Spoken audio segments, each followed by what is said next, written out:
Get off that exhausting hamster wheel and into balanced living with Dr. Marissa. Promise you joy in the mystery.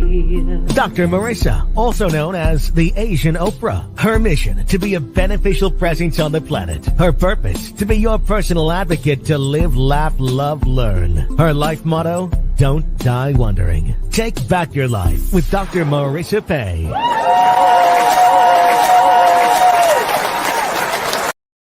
And good morning. You are tuned into Take My Advice. I'm not using it. Get Balanced with Dr. Marissa, the morning show here on NBC News, CNBC News, NBC Sports Radio Station, KCAA, AM 1050, FM 102.3, FM 106.5, and streaming everywhere. iHeartRadio, Spotify, Stitcher, Podchaser, iTunes, TuneIn, Audible, Amazon Music, Tiki Live, Rumble, and more. Why? I want the maximum splatter zone for this show about hope and happiness. So there's no gossip, no scandal, and no K words, no Kanye talk, because Kim's actually doing some nice things for some of my nonprofit friends. So I don't say that anymore. But Kanye, anyways, I am so grateful and blessed and happy 88% of the time that you are here, because that's my mission, my Happy 88 mission, which is 88 million more happy people in the next 8 years. And so I have topics and guests and co-hosts to that end. And I'm delighted that this week I'm getting my special friend and guest to co-host with me this week. Her name is Piper Dellums, and she is extraordinaire. I'll let her introduce herself, but let me give her some applause first.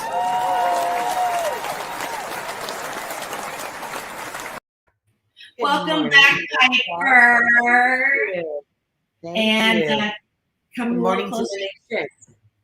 Beautiful. Yeah, come a little closer to the mic. And so we'll do the same thing we did. I have not an answering machine, but a questioning machine. And it says, when you call me, who are you and what do you want? So for those of you who've not met Piper before, although I'm sure you know who she is, please share you with my studio audience. Well, thank you, and good morning to the studio audience. My name is Piper Dellums. I am a filmmaker, a writer, drama therapist, humanitarian, and United Nations delegate. Most importantly, I'm a mother, I'm a survivor, and I'm an advocate for humanity and the environment.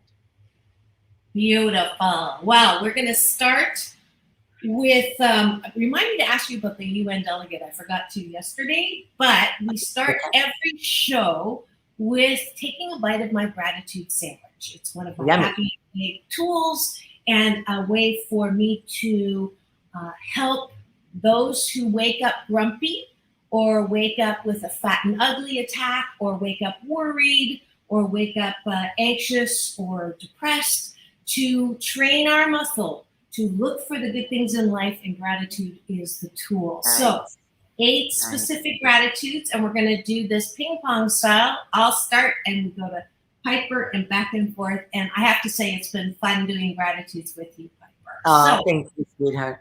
Yay! I'm grateful for the birds that I got to hear first thing this morning by the pool, who sing for no reason at all.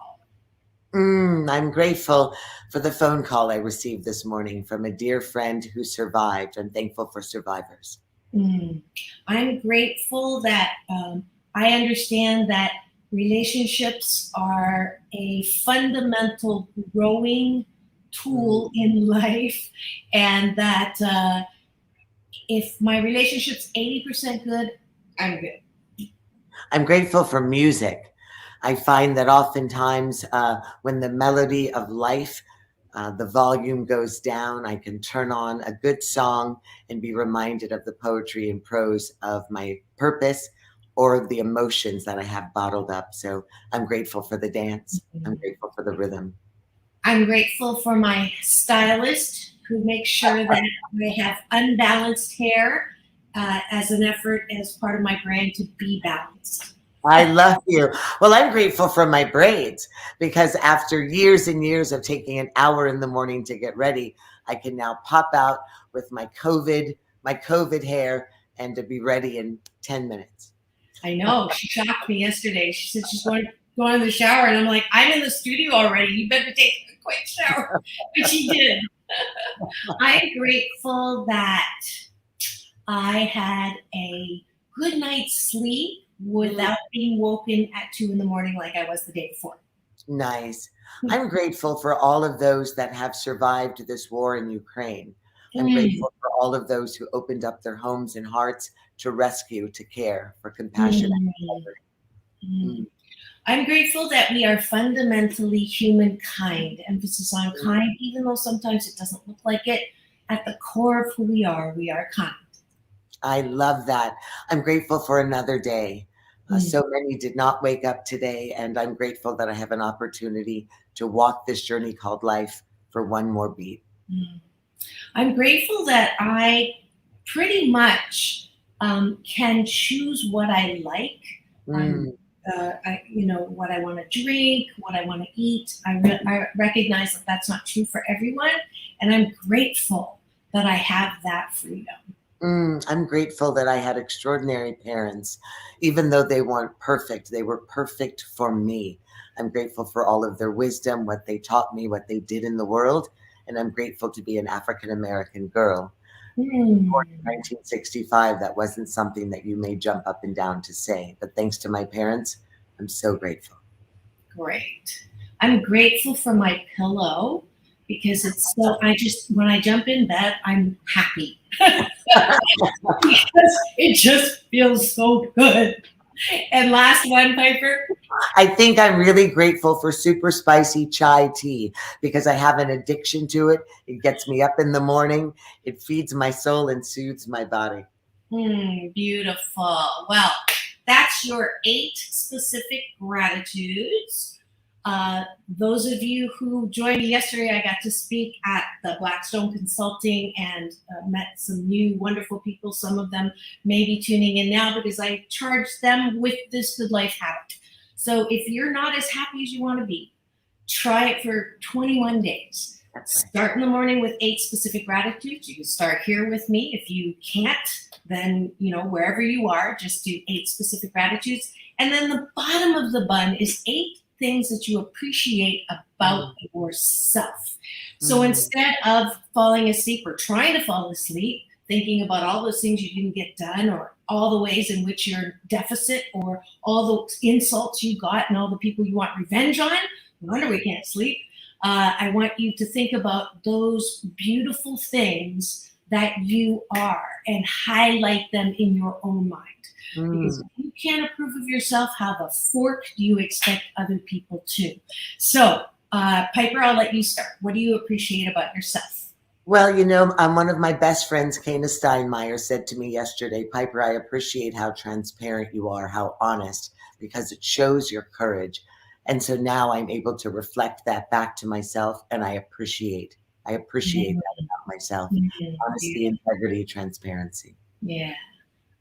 I'm grateful that I'm strong. So when I made up my mind that I really am not going to shit on myself or I want to correct this poor body image that I seem to have carried around with me for a long time, that I'm not going to have to live with this for the rest of my life. So Valentine's Day till now, I've done those things that I know that are going to help bring my body back. And so I've lost 18 pounds as of this morning. And congratulations. Thank you. Wow. Yes, I appreciate my faith. I appreciate that I am steadfast in my journey and connectivity to God and all of the names and faces thereof, all of the inhabitants of the earth and all of humanity. And I'm really grateful that that was instilled in me because I don't think I could have taken a step in life without God guiding me and holding my hand. I appreciate that I know there's always something to be grateful for. I know that as part of my hashtag positively opinionated self. Yes, yes. And finally, The greatest thing that I love about myself is my choice in friends. I have chosen Lori Davis, Kana Steinmeier, Lois Bassiger, Cookie Scott. I have the best friends in the world, and most of them I've had for over 50 years and some for over 30. And then my new friends like you, Marissa, that I've known and loved for the last 5 to 10. I'm really grateful that I have had extraordinary people magnetized in my life to hold me, lift me, carry me, love me, and trust me. I love you so much. I love you too. Oh, so you see how horrible we feel after taking a bite of my gratitude sandwich. Of course, not horrible. Sarcasm is another service I offer. So I am offering this little exercise for all of you, and I promise you that if you make this a good life habit, you will feel better first thing in the morning. And yesterday I had this thought, this morning, the more good things I see, the more good things I see. So that's the law of attraction. It's the law of life. It works like gravity, whether you believe in it or not. So I know that both Piper and I practice this, that we support each other in it. So if you're known as a negative person, the buck stops right over here. This is the day, April the 20th, is your first day as a positive person. Why?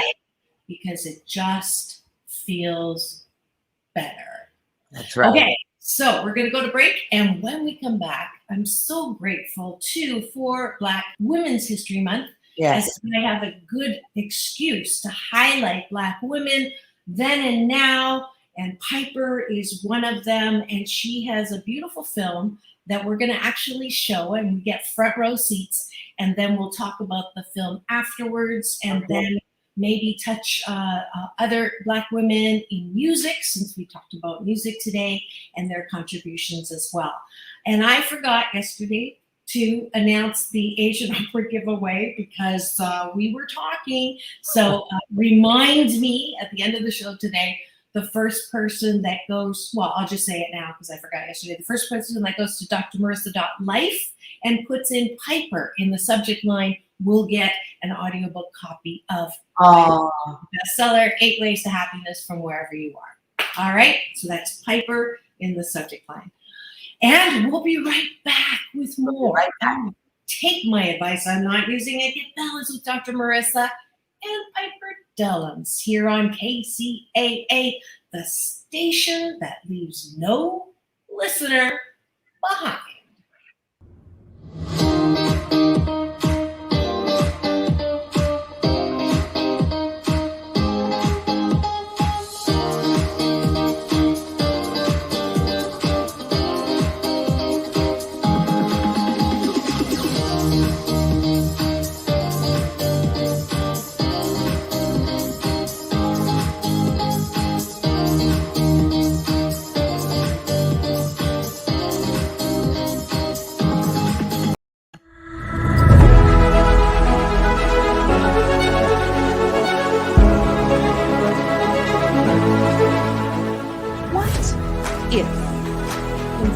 To the world was exploring the world.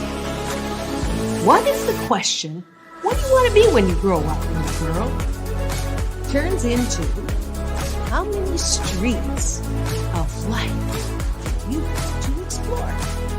What if the purpose of life is not to die with the most toys to leave our squabbling relatives? What if the purpose of life was to do things that we enjoy most of the time? Have relationships that we enjoy most of the time, and use our unique talents, gifts, and abilities to fully express in the dash between birth and death. What if, as a direct result of this horrible pandemic, we could rise out of the ashes with a new PPP, post-pandemic possibilities? The sooner you turn, it's impossible, to I'm possible, the what ifs become possible too. Because you are loving, lovable, and loved wrapped in a warm blanket of worthiness. But it may start with getting out of bed and making it. What if starts with you? Do your relationships drive you crazy? Hi, I'm Dr. Marissa. You know me as the Asian Oprah and your morning host of your 8 a.m. drive time show. Take my advice, I'm not using it. Get balanced with Dr. Marissa, the morning show. And I'm here with your mental health minute because I want you to be as happy as possible. 88% happy, in fact, because you can't be 100% happy. Otherwise, you're dead. And I don't want dead people walking or talking, but I want you 88% happy because it is the majority of the time. One of the things that definitely makes you unhappy are relationships that drive you crazy. And if that relationship is with your significant other, I would like to offer up a Happy 88 tool from my best-selling book, 8 Ways to Happiness from Wherever You Are.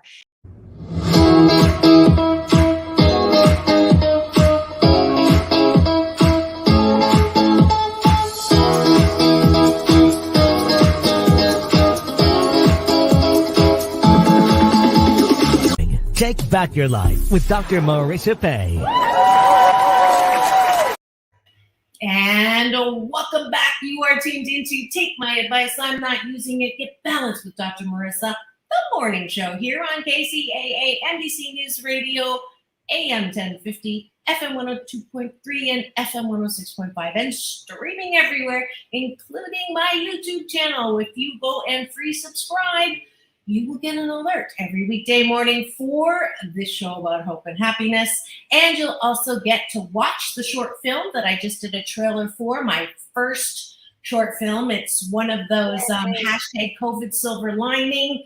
I woke up one morning with the words, probably a week after I was inspired by the, I forgot her name, inauguration. Help me, Piper. Amanda Gorman. And I was so inspired, and I woke up a week later with these words, put it to music and the video clips, and I won my first Laurel. Congratulations. Thank you. And this is, I could have asked you for some help, and I didn't, because I directed it, shot it, and edited it for you. So I'm so grateful that is actually, I'm showing it when I do some consulting. I'm speaking this Sunday at the Toronto Center for Hope, I believe it's called. And it's called PPP, Post-Pandemic Possibilities, and it helps bring people back from the pandemic in the most positive way possible. So let me know if you want to use that film. It's free. I come with it with some discussion questions if you'd like me to do that. And I love the way my life works, because when I told you this morning that I might want to do music celebrating Black women in music, I didn't realize that your film is not a film, but it's a music video. Yes. So isn't that interesting? Absolutely. How I had that thought? And then this is a beautiful music video that we're going to watch now, and then we'll come back and talk about it. But I'm so excited. I wouldn't let her show it to me until on the air. So Shall I give you a preface? Shall I give you a preface? Oh, yes, please. I'll give you a little bit of preface. It's called Pachamama. And for those who know me and those who know my intention and how I heal in the center of Mother Earth. I have a redwood tree, a unkamaki, an ancestor tree in my backyard. When I lean up against it, it's my sort of sacred place of getting downloads and healing. And I went to bed one evening and I was holding on to the collective grief of women, child brides, human trafficking, domestic violence, which I had escaped, narcissistic abuse, coercive control, economic and sexual trauma. And I went to bed and a song came into my head and into my heart that I know was downloaded from God, because I'm not a musician, I'm a filmmaker. the rhythm, every aspect of it. And what it was asking me to pray for the nations in every name of God, from the Earth Mother, the Pachamama, to the sacred tree, the Unkemaki, to Eloheinu Adonai, and into the Om Shanti, and for the great Mother Earth, because I recognize that our great mother is being raped. And if our great mother is being tortured, raped, sold, and bought, dismantled, then why would her daughter, why would we not also be a part of that? So I thought, I'm going to write this song. I'm going to grab some of the greatest artists in the world, Mary Dissart, brilliant singers, bring them together and pray for the nations, for all aspects of women. And it's called Pachamama. And I dedicated it to my father because he's the seed of love that's planted in the soil of the earth. That is me. Beautiful. Thank you for that. Yes. Yay. Yay. Adrian Coda. I mean, it's just a beautiful song. Beautiful. I'm Yeah. going to take this off so we can get the full thing. And here we go. Right on.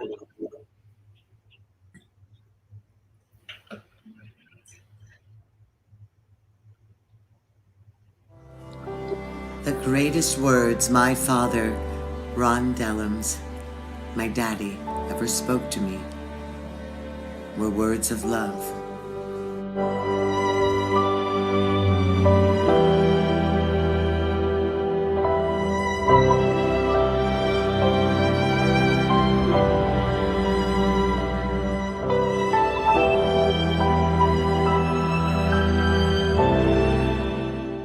I woke up suddenly. My father was whispering to me from heaven, love anyway. The tears rose, but his words caught them before they fell. Love anyway. Aware of my very breath, the infinite everything of the God particle in and through it all, and beyond, and beyond, and beyond. And my father's presence. Love them anyway.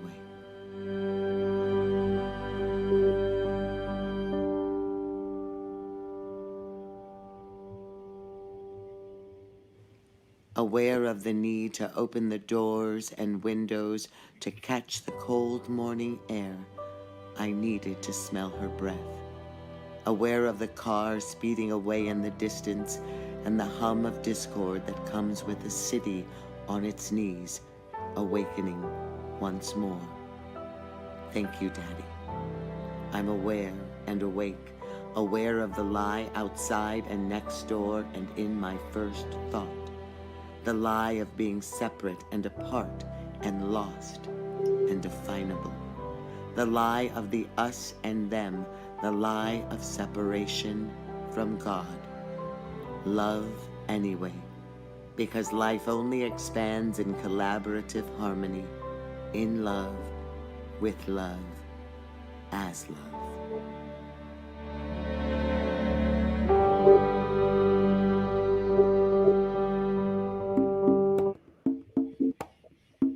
Start dancing, Marissa.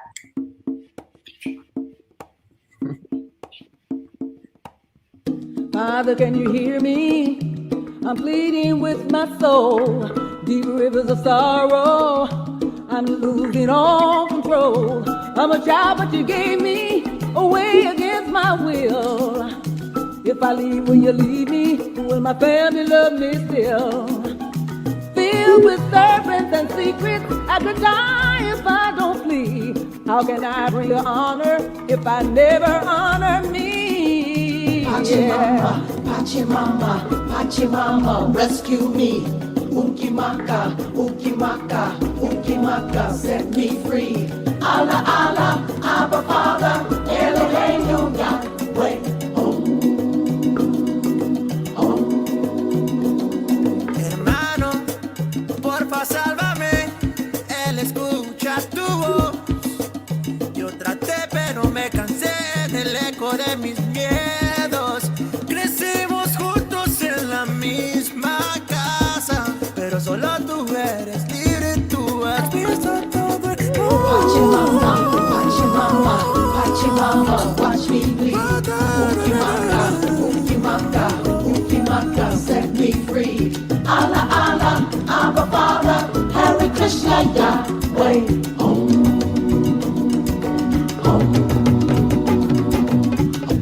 Husband, can you see me? I am not your whipping post. I'm the one who has chosen you to love the most. I'm the song when you're dancing. I'm the deep root of your tree. I'm the rose of your garden, the earth that plants your seed. Your embrace, your protection, the design of God's creed. I was made to adore you, not bleed on the bathroom floor. You were made to adore me. Can you give me something more?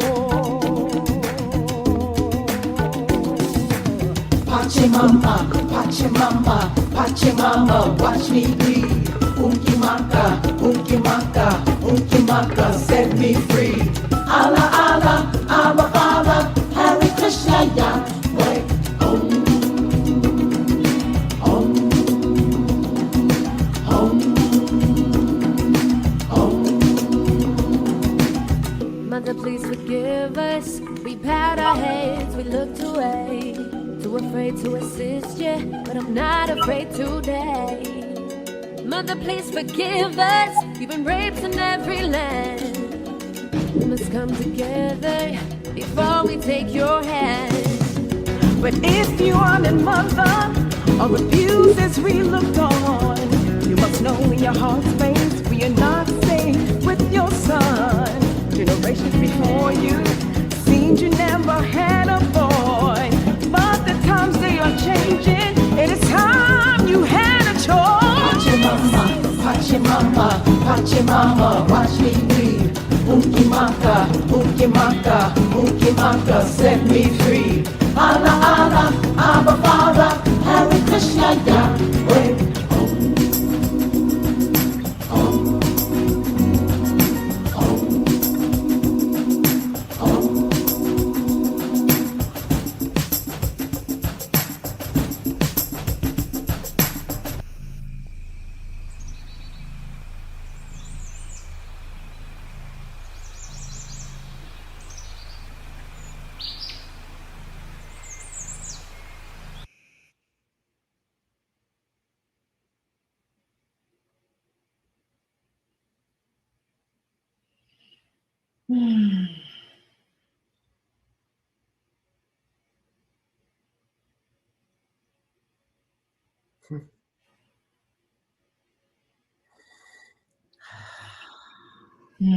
Breath, deep breath for all women.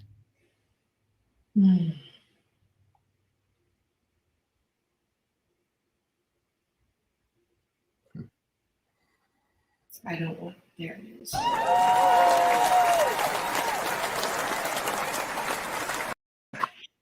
Wow. Wow. Whew. So there's so much in there. My 88,000 foot puzzle pieces that came together was the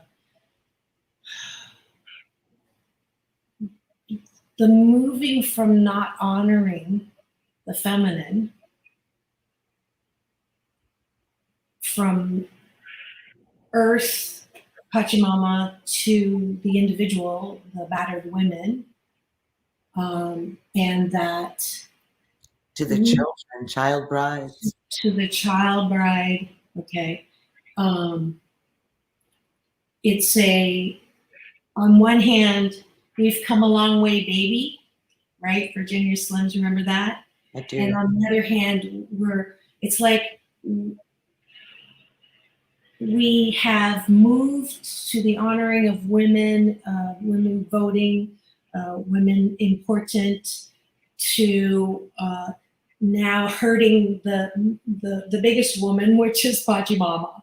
So it's this, on one hand, we're growing and being of value and recognizing the importance of the feminine, and then it's like we're destroying the biggest feminine at the same time.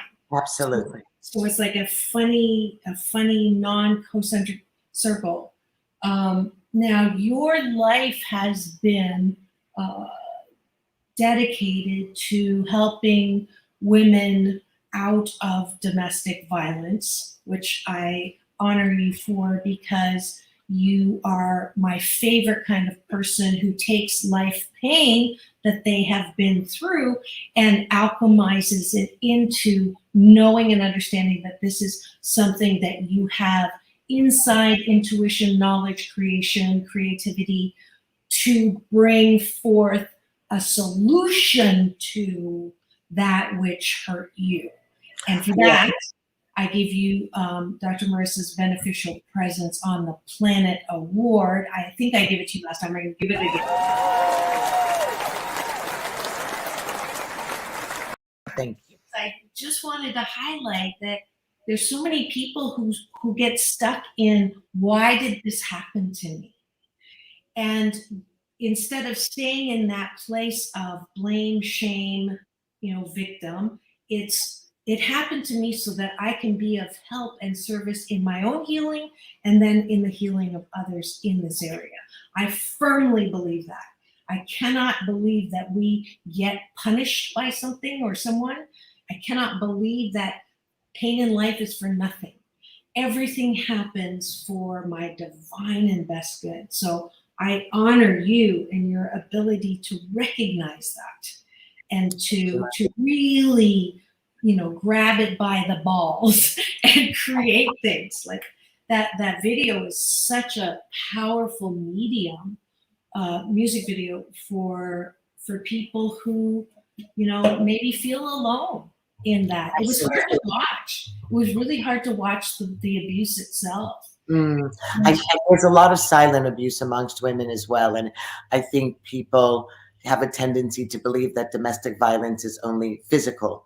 But there are more women suffering under domestic violence and have no idea that they are even entitled to the recognition of survival under that heading. I was one of those. There is economic abuse, sexual abuse, coercive control, narcissistic abuse. I think verbal abuse. There are women that are standing on the edge of sanity, on the edge of giving up on life. There are women that are in hiding. You yourself had a very personal conversation with me. We have discussed the ways upon which men in our lives have held us in captivity. You were in captivity to your own beauty, to the own absolute beauty of the temple of your body as a woman and as a mother, because we are under the whip of a self-definition that is coming out of the mouths of men that don't know how to love women or love humanity or love people. We become objectified. We become things. And it's difficult to birth your children and at the same time simply be an object of something without substance. Mm-hmm. I was in a relationship with a sex addict, porn addict, a narcissist, alcoholic, so much deception, so much emotional abuse, so much sexual trauma, that physical abuse almost would have been a relief, because the emotional and spiritual torment was such that I was bleeding out 24/7.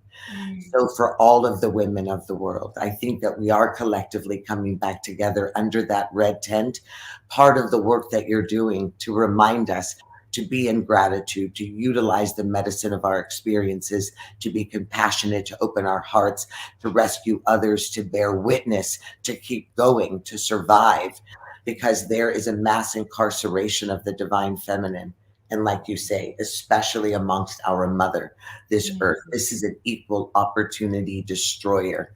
And if we annihilate our mother, then all of her seed, all of the inhabitants of her sacred womb will perish with her.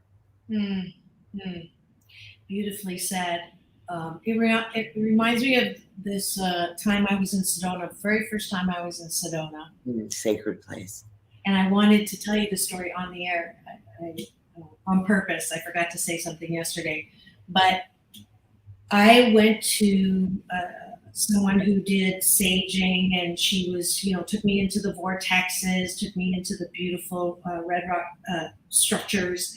And she held my hands and she looked into me and she said, wow, I've never seen anybody so clear. And at the time I was a very reluctant woo-woo. I mean, very reluctant woo-woo, didn't want any, strange experiences, didn't sort of believe in that. And she looked and she said, you're so clear. And I see Mother Nature. I see Mother Nature. And I went, really? Because, I'm allergic to camping and dirt and hiking.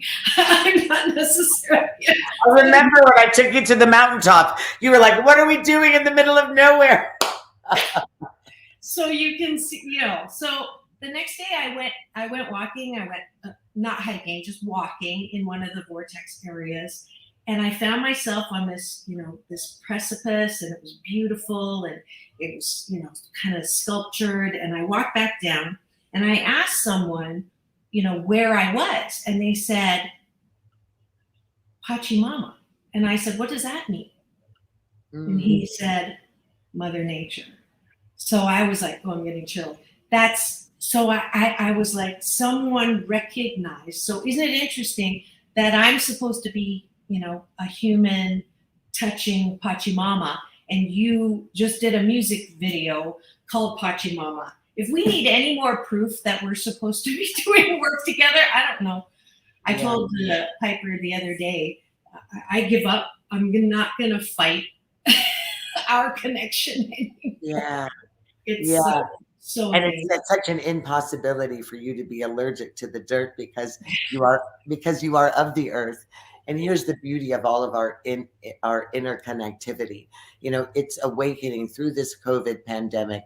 There is finally this awakening to the truth of science reflecting God, to the truth of there being really nothing on the earth but kinetic energy and subatomic particle and light, points of light particles, the light that connects everything in the world, the light of the world. I am the light of the world. These are these quantum light particles that hold it all together. So we are one with the earth. We are one with Pachamama. I think a lot of our grieving, Marissa, as women right now, that we're feeling so much, that we are somewhere between wonderment and woe all of the time.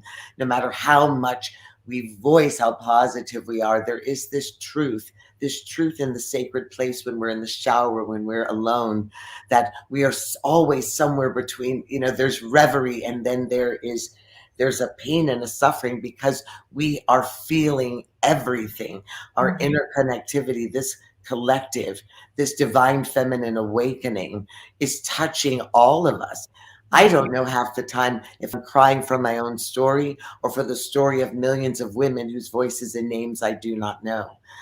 As we spoke yesterday, and you spoke about the list of African-American women you were going to present. What hit my heart this morning and in the middle of the night, I told you I woke up sobbing, is that for Black, brown, red, and yellow women and Semitic women, there are names and faces that we will never know. And yet we are all heroes because we have persevered, slavery, Jim Crow, the annihilation of the earth, the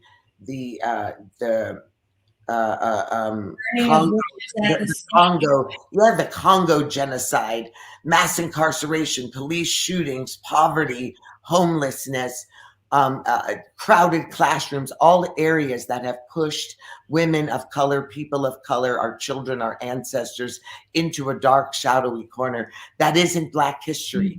That's white history.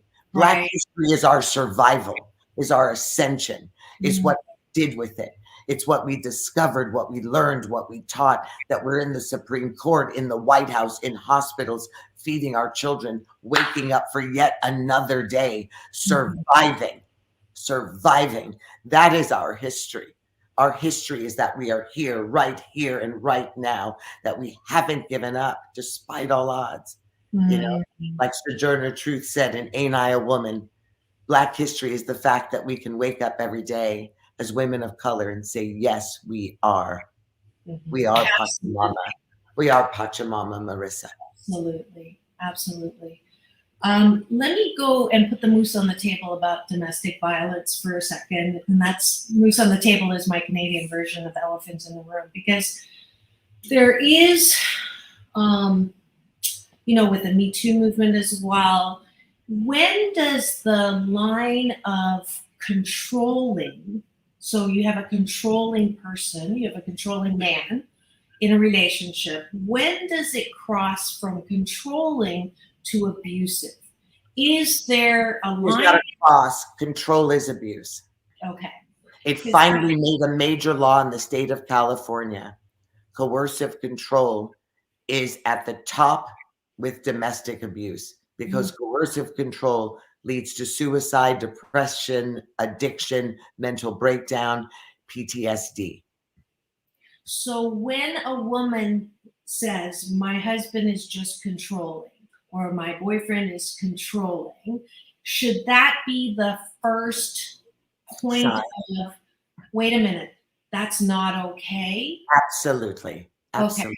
So, and when you recognize that, because the cycle looks like, I heard someone yesterday in one of my sessions say, for 15 years, I was married to a controlling, emotionally abusive man. Why is it so difficult for women to recognize and begin the movement to love themselves and protect themselves, but they stay in that?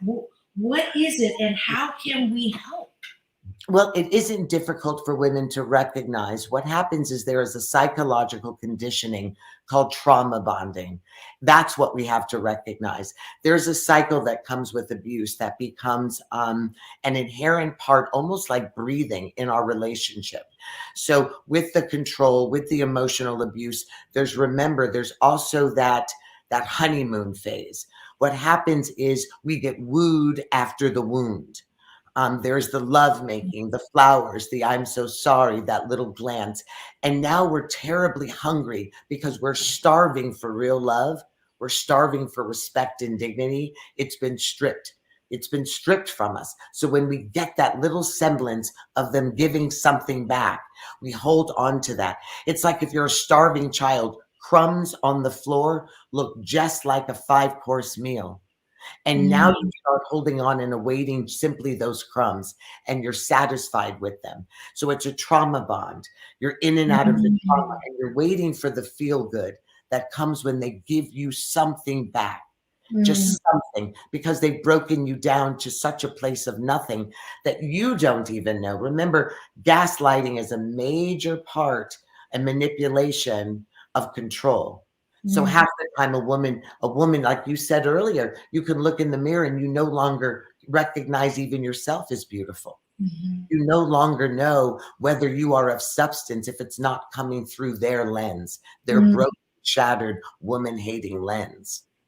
So how do we, or can we even help women that maybe we recognize that they're in a relationship that is not good for them, but you don't want to say anything because they get defensive if they, think you're judging them, or if you think that, or they come to you and say, that's it, I'm leaving, it's horrible, and you agree with them and you begin to say bad things about their husband or boyfriend, and then they take those little, what you say, 5-course meals that are stale bread and go back to the relationship, and now you're person non grata because you said negative things, and they're torn between the love that they're trying to get from them and knowing maybe in their heart that they're in unhealthy, but now you're the enemy.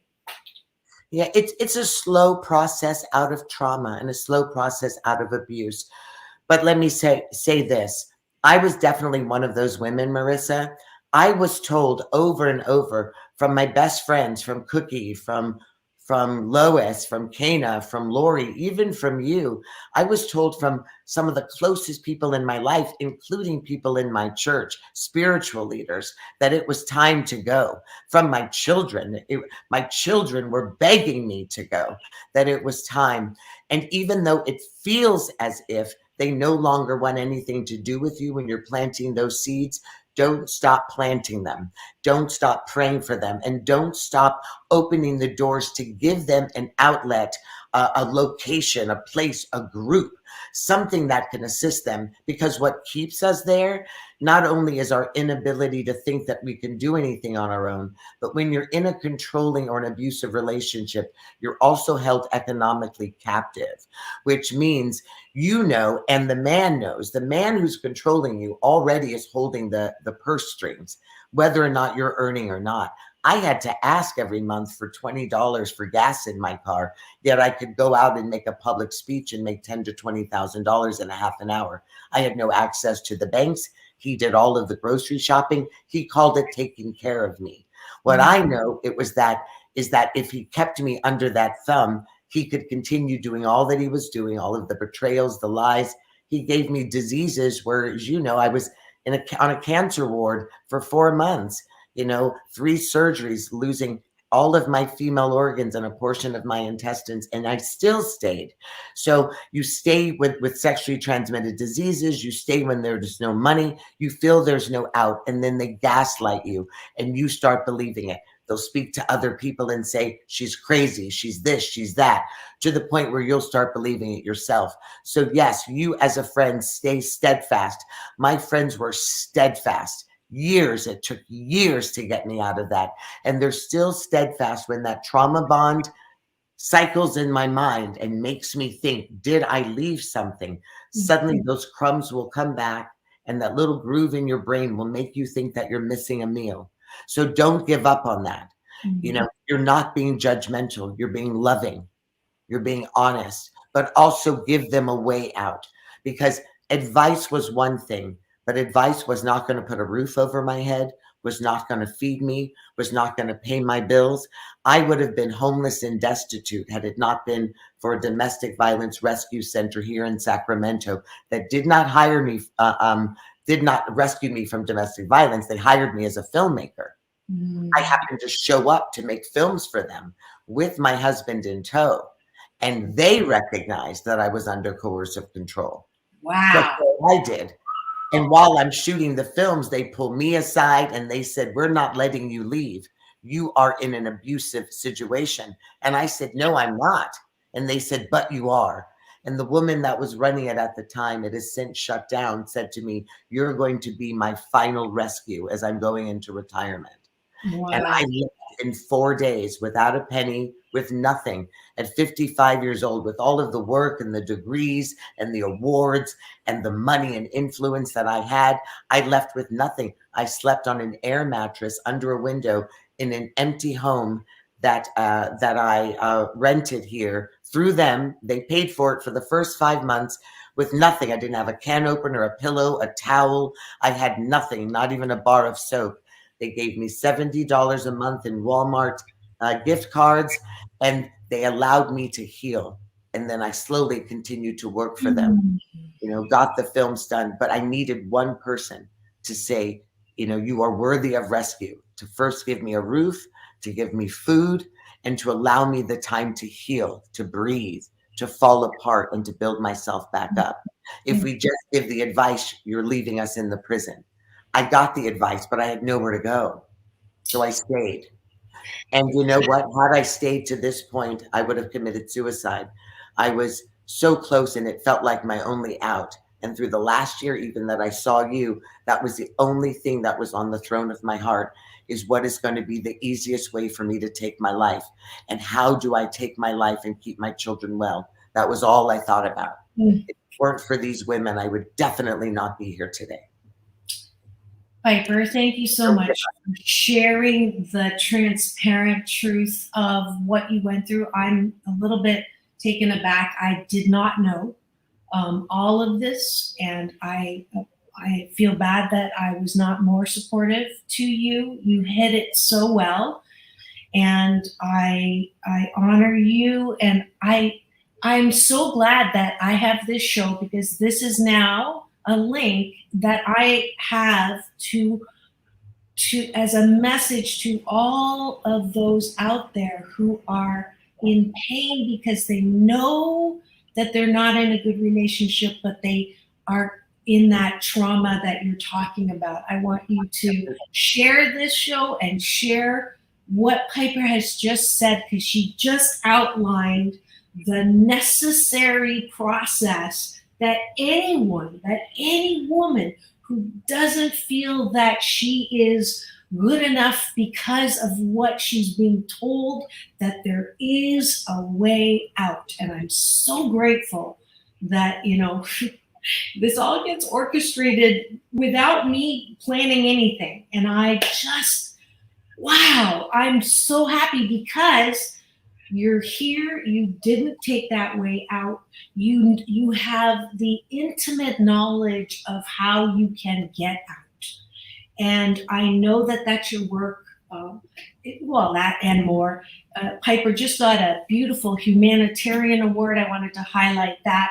That must have been amazing. What was the award? Because there were a lot of people. The 2022 Humanitarian Award. I just returned from Miami, and it was a beautiful honor. But even as I said there, it's difficult to receive something that I believe millions of women deserve. If you are a lover of humanity, someone that gives back, someone that has had women hold you together, pray for you, feed you, support you, as I have had with the women in my life, with my friends, and I have given back to those in the world. I feel like that award is really for all women. I think it was because I have a platform. So I'm grateful. I'm grateful that they recognize the work that I did in South Africa, in Kenya, in Congo, in Belarus, in American Samoa. And it's not just domestic violence. I've been rescuing women and children from human trafficking, the selling and buying of children in Belarus. That was a case with the homosexual pedophilia of over 10,000 orphan boys, ages 3 to 16. I go into women's prisons. So the humanitarian award for me was the work that I do with women. What I do recognize about women is that we will do the work even when we are suffering in silence. This is why I have Is Love, my company now. You just mentioned it, isloveretreats.com. Please go, not about the retreats, Is Love, ISLOVE, isloveretreats.com. Go over to my boutique. It's called Piper's Is Love Boutique. This is the way that you can help support women, people that do not have an out, who do not have a voice. What I'm trying to do is to raise money by people purchasing things, because so many people are in need and do not know where to go. The best way to help this earth and to help others is one person at a time, to be able to give back one person at a time. So I created this little clothing line, and each thing is dedicated to a new philanthropic way upon which you can give back to the earth, to the Ukrainian relief, to the indigenous on reservations in suffering, to domestic violence, human trafficking. You can give back, even providing doulas and midwives for women of color. Black women die 4 out of 10 in childbirth. People are unaware of that. We don't have the same health care, the same facilities, but we do have the same needs. And right now I'm trying to raise money for 4 Black families who do not have health care, whose babies are due in June and July. So show up to the store if you can to help them. I put it in the chat, so you can go. Is Love Retreats. We're out of time as usual. We'll be back tomorrow with my co-host Piper Dellums. Keep it tuned. And go forth and multiply the love that you are. It's all about balance. Peace in, peace out, world peace through inner peace. Now go have the best day ever. I love you, Marissa. I love you, Piper. We survived. Yes, we did. And we may already be off the air because I think we went a little long, but it's all right. Good. I'm going to do this.